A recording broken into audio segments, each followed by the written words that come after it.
Hello everyone. Today I would like to show you all how to send audio messages on iPhone. Let's have a look. First, on your iPhone, open Messages app.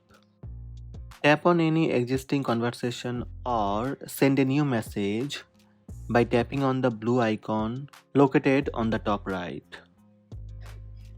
Now add contact to send voice message.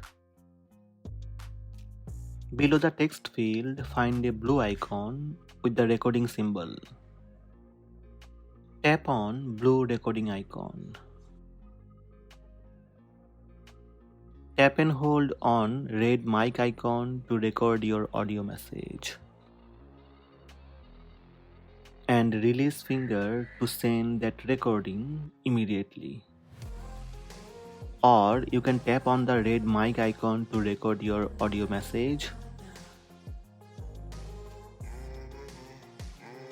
When recording done, hit the blue arrow button to send.